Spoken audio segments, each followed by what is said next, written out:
With Nagaro's diverse range of resilience engineering services, you can build robust and reliable systems and ensure business continuity. Our tailored solutions ensure that your brand has the unbeatable advantage of staying at the top, even during unforeseen events.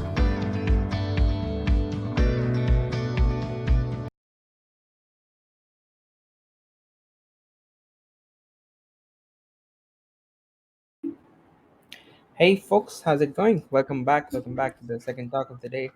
I'm Shayan. I'm one of the organizers of Chaos Carnival, and it's my pleasure to introduce our next speaker, Karthik.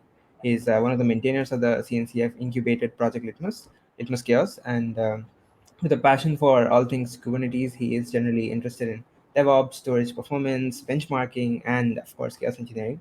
So yeah, please join me in welcoming Karthik to the stage. The stage is all yours. Thanks, Shine. Very happy to be here. That was a wonderful keynote from Adrian. Really enjoyed it. That's a great beginning for the conference. So let me go ahead and share my screen.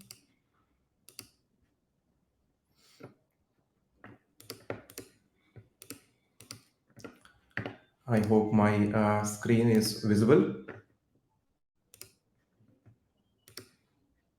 Yep, seems good. All right. So thank you for the introduction. Very generous of you. So let's talk about traversing the cloud native dependency pyramid. I think that's a very long name or title for a presentation. We'll see what it means. Again, I think Shine has already covered it. Let me go ahead and get into the agenda. So, in the keynote, you might have heard about why chaos engineering is important.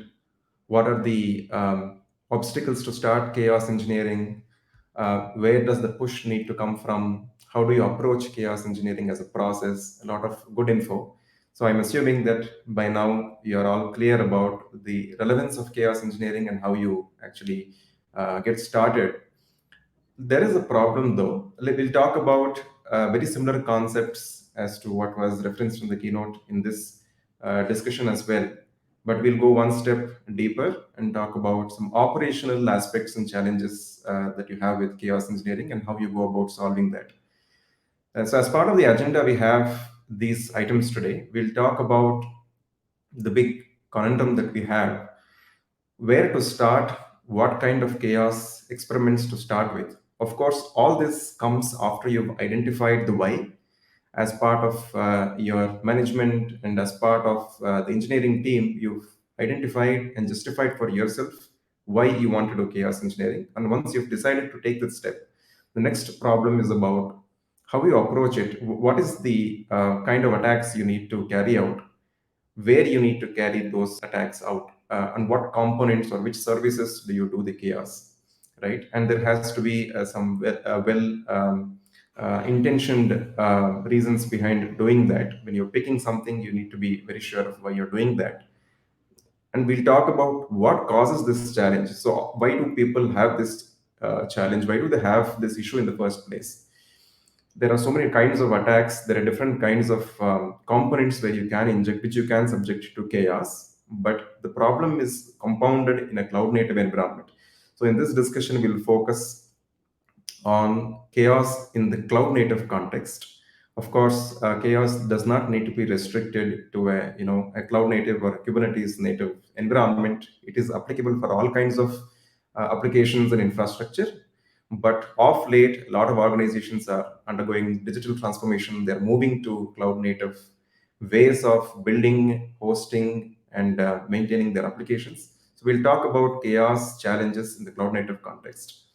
So once we've identified the problem, we'll talk about potential solutions. How do you start addressing this, and then how you go about implementing it, right? And the solution that we're talking about or introducing today is lineage-driven chaos injection, as seen from a deployment lens. The concept of lineage-driven fault injection or chaos injection is not a new concept. It has been around, but it has been very focused on application business logic. We'll talk about it from a deployment lens, right? And then we'll talk about the aids that you would make use of to implement the solutions that we're talking about. So to summarize the objective of this discussion, It's just seeding some thought into your minds, just some food for thought on how to approach the operational aspects of chaos experimentation in cloud native environments, right? So with that, sorry, let's jump into the what. So you might have, once you decided to do chaos engineering, you might have started taking a look at the various tools in the ecosystem, the different kinds of frameworks that are available, open source, enterprise solutions, etc. And one of the things that you're faced with is the sheer volume of fault types. So we are using this term fault and experiment interchangeably. Ultimately, it's the chaos experiment is that it is an experiment. You're learning something new about your system, but in the process of experimenting, you're injecting faults, and then you're also validating some hypotheses. So just to keep the discussion fluid, we'll use the term fault and experiment interchangeably, though that might change from tool to tool the way it is looked at. Right? You have different kinds of faults or attacks or experiments that you can do. There are a few on the screen. Majorly, the categories can be about network related faults, injecting latencies, injecting packet drops, corrupting your packets, duplicating your network packets, causing network partitions, things like that. There can be state related chaos when you're actually manipulating state of the service or infrastructure component under question. You're turning it off, you're doing shutdowns, you're doing resets, all those kind of things. You're taking it down for maintenance. And then there are resource issues or experiments. What happens when CPU or memory or disk or your network bandwidth is like basically getting eaten up? And what happens when there are configuration issues? There was some kind of a configuration drift on your cluster. There was improper configuration. Maybe you did not put the right secret, you did not provide the right timeouts. Then there are security issues. Maybe you have the improper security group configurations. You've probably opened ports that you should not be, things like that. You have improper firewall rules. Then, of course, there are other kind of attacks, load attacks. You can be causing denial of service kind of situations by stressing the system with too many API calls, for example, things like that. So there are different kinds of attacks.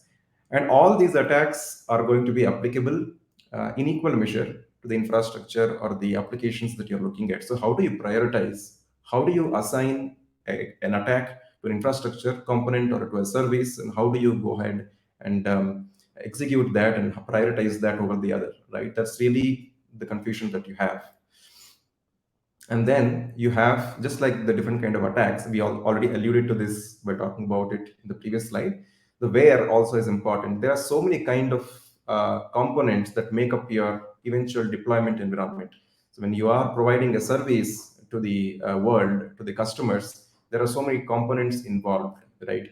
You have your application primarily probably deployed as containers. You have your own application divided into several parts. Right? There's the middleware, the front-facing part of it, the backend, and it is all hosted on some infrastructure. Right? You have EC2 instances. Maybe you're on AWS. You have load balancer configurations. Maybe you're using third-party dependencies. You have maybe you're using Mongo Atlas, or maybe you're using some third-party storage appliance for your disks. And then you have issues, or you have infrastructure fault lines within what you've already created as clusters. For example, the cluster network might go down. Maybe you're using some managed services like Lambda functions.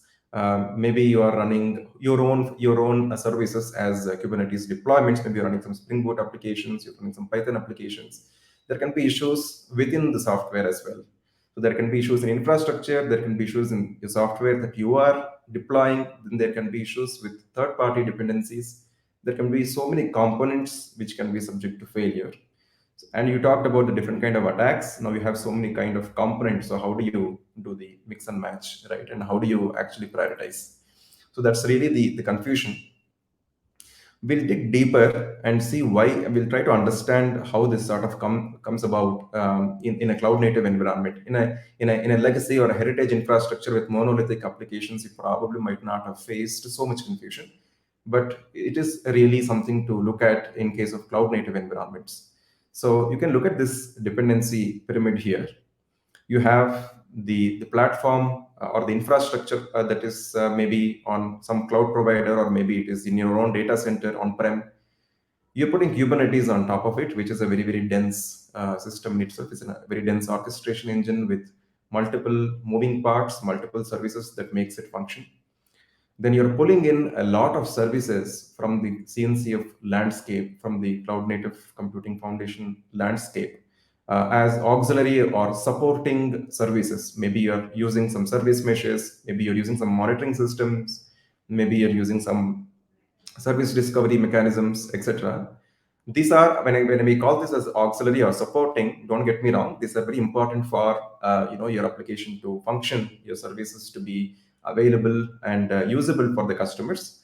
But that's something that you are not controlling, or you're not really sort of writing. This is not the application business logic that you are involved in. This is something that you've pulled from upstream, right? And you may probably have enterprise variants of these services running, but still that does not rule out any resilience issues within them. Then there are direct application dependencies, right? You have databases, you have message queues and whatnot. And then you have your own application, which is probably a set of several deployments, several microservices. Like I said, there's middleware, there's front-facing solution, front-facing services, your websites and things like that. And then, of course, there's the backend, which interacts with all your lower areas of the pyramid, things, your backend that speaks to your databases, that is involved with your service discovery and things like that. So each of this, some of these have a direct impact on your resilience, and some of these have an orthogonal impact. What we mean by that is, let's say your monitoring system is not working well. If at all there is an actual problem, a fault that you saw, an outage that you saw, you're not notified about it, and you're probably not in a position to take action at the right time, which is a big problem, right? Some of these are indirect dependencies. And within your cloud native environment, you can visualize this pyramid being, a set of several deployments inside of your clusters. Each of them has its own deployment cycles, right? You have DevOps teams which are trying to deploy at a very fast pace. You're probably doing 10x deployment speed than what you used to do, let's say, a few years back.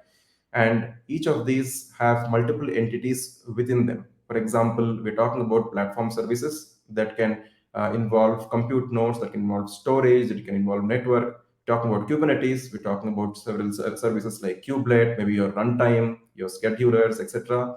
You're talking about Prometheus. It has its own exporters. It has the Prometheus server, and then it probably has your other components running your dashboards, etc. So at each of these layers, you have several entities, and each of these entities need to work well, and need to be working at optimum performance for you to be able to say that your system is resilient and your users are getting the right kind of experience, right? That's really the dependency pyramid that we have in a cloud native environment.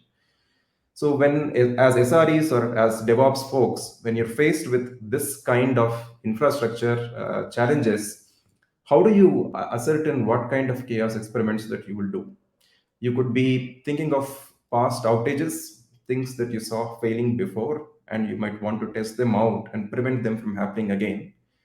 Then there might be some hints that you get from functional or performance tests. Your QA team is actually telling you that I see something amiss in this particular service. We need to subject it to more failure testing, right?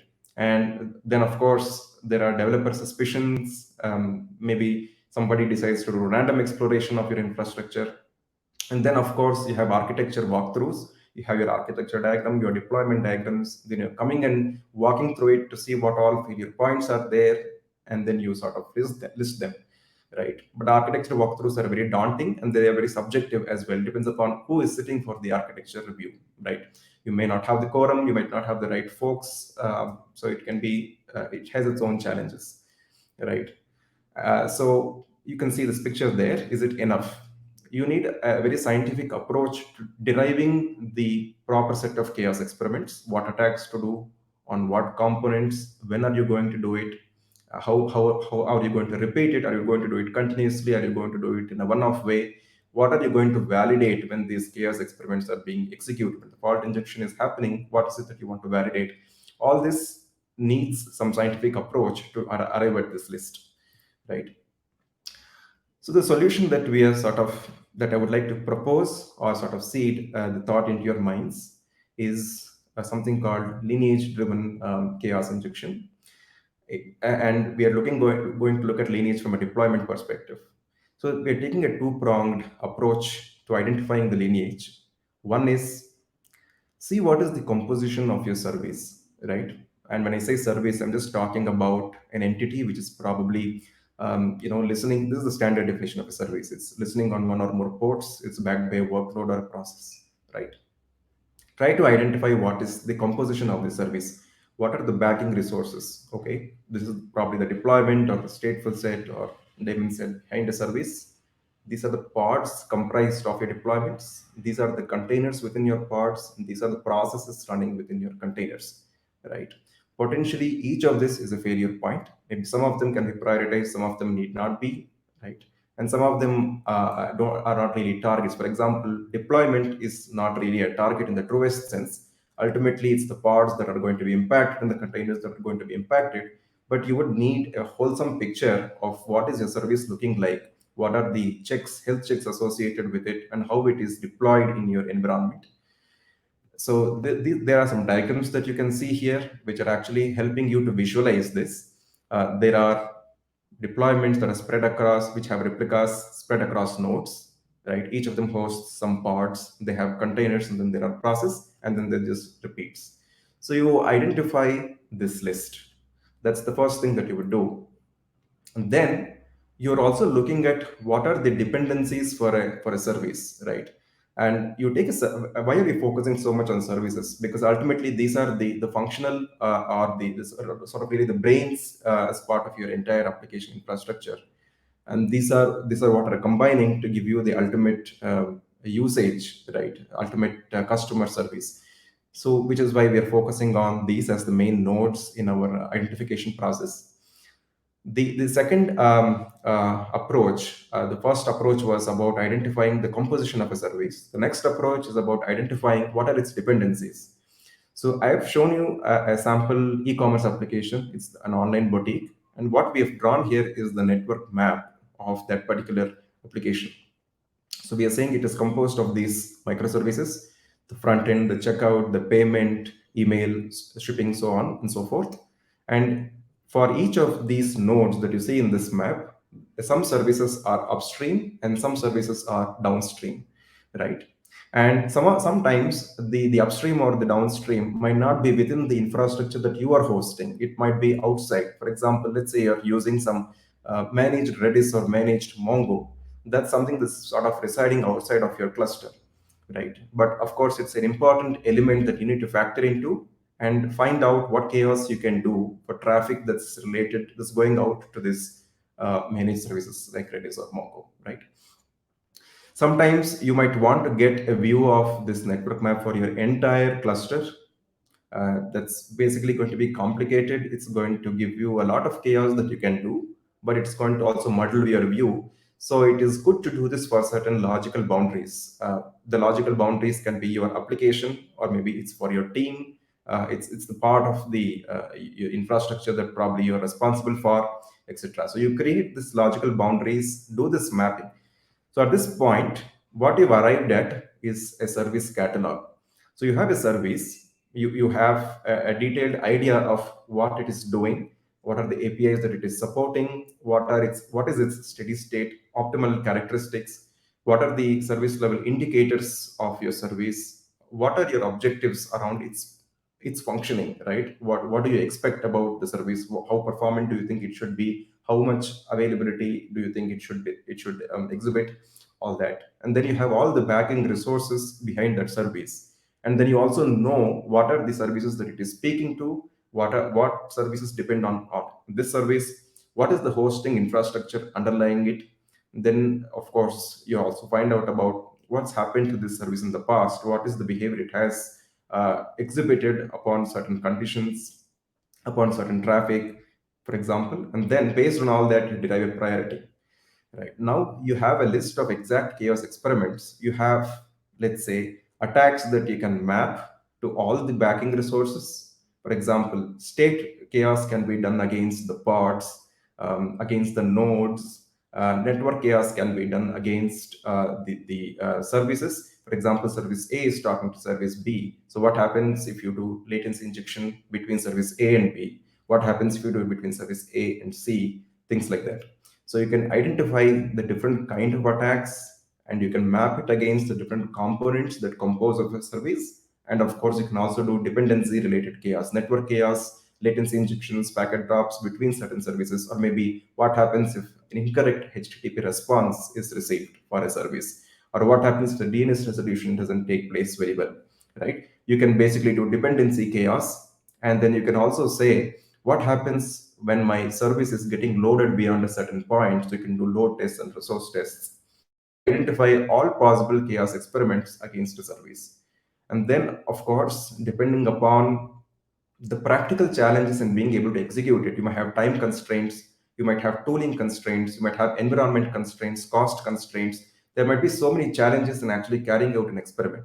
Once you have this exhaustive list in your service catalog, you can always prioritize it and make a decision on how you're going to treat this, which are you going to take up, let's say, before the other one, and how are you going to fit that inside of your release cycles, your application delivery, or your application delivery plans, right? Some of them you might choose to do offhand, some of them you might choose to add it into pipelines for continuous runs, some of them you might choose to not execute as part of a given release, you might do it as part of the next release, etc. At this point, when we are talking about the service catalog, I'd just like to highlight the fact that the SLOs are very important. Doing fault injections is not that big of a deal. You can always find tools to do that, but it's always important to identify what is it that you want to measure when you're doing the fault injection. And this is the best way for you to actually write that down and be clear in your mind as to how you're going to approach your experimentation. Now, once you've identified the list, now you're actually proceeding into the chaos experimentation process, the execution process. And there needs to be certain aids for you to carry out chaos in a safe way, in an effective way, and in a way that gives you the best results or the best insights about the resilience of your complex cloud native environment. The first, I've just mentioned four aids. There are more, but these are probably the most important things that came to my mind. One is the guardrails and the safety aspect. When do you inject, right? What are the lean periods, or what is the right environment that you're going to select? Is it the pre-prod, is it the test environment, etc.? When are you going to stop? You might want to have some dead man switches, some automated ways of aborting your experiments based on certain thresholds and certain controls. What are the permissions necessary to carry out this chaos experiment, and who has those permissions, right? So these need to be defined. Then you come to the blast radius control. This is about trying to start small, trying to ensure that the experiments that you're choosing from the list are the ones that are effective and important, but at the same time don't have such a blast radius that there are a lot of people impacted and there's a lot of people burning their fingers, right? You don't want everybody to be impacted as part of the experimentation process. So lowering it down to the specific instances, let's say you're not doing a global black hole for a service. You're only doing the disruption of network between a certain set of services. You're only disrupting traffic between two specific services to see what is the behavior. You're going one variable at a time, right? And then what is it that you're going to validate? And oftentimes the validation needs to be automated as well. There are tools that offer you this ability. It's important to ensure that you're not missing out, and which is why it is important to automate. Maybe if you're doing a manual check, you might be missing on certain parameters. As part of the service catalog definition, you've identified multiple things to validate as part of a hypothesis. And those things need to be the only way for you to cover all of that would be to automate it, right? And then at the end of it, you need some metric. You need some way to quantify your resilience, right? There can be different ways of scoring. Adrian in the keynote talked about resilience scores. There's one notion of resilience score which we use in the Harness platform and in the Litmus Chaos open source project. So you can identify different probes or different validation constraints for a fault, and you can have weightage for faults, and then you get an average, weighted average of what is the probe success percentage, and that gives you some kind of a resilience score, right? This is how tolerant your application is to this particular chaos scenario. and then you sort of take that forward and you map resilience scores at service levels, you map resilience scores at application overall application level, and then you also come up with metrics that measure the resilience of the team that's sort of behind this application, right? So with that, I'll probably like to conclude. I think we are right on time in terms of this presentation. So I just wanted to see some thoughts on what are the challenges that you would generally face in a cloud native environment in deciding what kind of chaos to do. And we've proposed some solutions on how to arrive at that list and prioritize. And then we're actually carrying out the experiments that you've identified from that list. What is it that you need to keep in mind, right? So that's a quick uh, presentation. So are there any questions that I can take? Yeah, definitely. Awesome talk. It's certainly very interesting and must stir up a lot of conversations if you're trying to do this on services per se. But yeah, let's share some of the questions a lot of our attendees had. So the first one being with Julio, he wanted to know Mhm. if there are any compliance use cases for chaos engineering. If you could share your thoughts on this. Yeah, that's a great question. Yes, one of the things that you would want to measure as part of chaos experiments is compliance in terms of security, compliance in terms of your data storage policies, compliance in terms of what is allowed to be done on certain infrastructure, right? You wouldn't want certain operations to be carried out on certain infrastructure components by the team, so you might want to measure that. Are you having the right checks, right security controls within your team? And of course, there are other kinds of complaints, actual complaints use cases. We're probably talking about, let's say, how is your data maintained? Are you able to access data where you should not be accessing them? Is your data persistent for beyond a certain period of time? Do you have the right notifications and monitoring? Do you have the right kind of incident response mechanisms tied in with your production systems? All that can be validated as part of chaos experiments. So these are, like I said, the orthogonal requirements that comes with your production deployments. This is probably not so much about the uptime as it is about what can be done on your infrastructure and what needs to be the attributes of your infrastructure in terms of data and security, etc. So you can definitely create chaos experiments for those kind of scenarios. Got it. Makes sense. Cool. I think due to shortage of time, we can just take one more. So Anusha asks if you can design how you can design your own custom chaos directly if there are no direct chaos induction methods, and if you can, then how can you combine two or more of these chaos types? That's a great question. There are frameworks that allow you to do precisely this. I can, for example, name the Harness Chaos Engineering Platform. It offers the ability to string together faults. There are like more than 100 faults that are available. You can basically string them together to form the scenario that you'd like, the experiment that you'd like. But it also offers an SDK where it will help you to bootstrap your chaos experiment. Your chaos experiment has a standard structure. Typically, like I said, you have some pre and post chaos checks, you have the fault injection business logic, you have some eventing that happens as part of the chaos experiment. You basically have some validation that can happen depending upon the resource being targeted for chaos.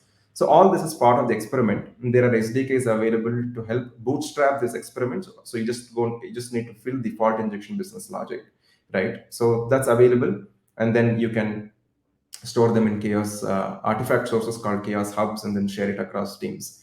Having said that, I'm sure that there are similar capabilities that are probably available in other tools which will help you to write your own chaos by means of SDKs, or probably by means of separate scripts that you can use, things like that. But most of the times, many tools, any tool that you're picking up will come up with a basic set of attacks that will satisfy most of your initial cases. There are very specialized cases, that's when you would have to create custom faults. But most of the time, it's all about taking the attacks and stringing them together to form the right kind of scenario, or the right kind of sequence that you would like. Got it. Makes sense. Cool. I think that's all the questions we can take. If you have any more questions, you can join the Chaos Carnival Slack channel. The particular workspace in the channel. Then you can ask them there. We'll also post these questions there. And yeah, thanks a lot, Karthik, for joining us and sharing such insights. And yeah, I hope you guys had fun. Stay tuned for the next talk and in the track. And I hope you guys are enjoying it. Bye. Have a good day. Thank you.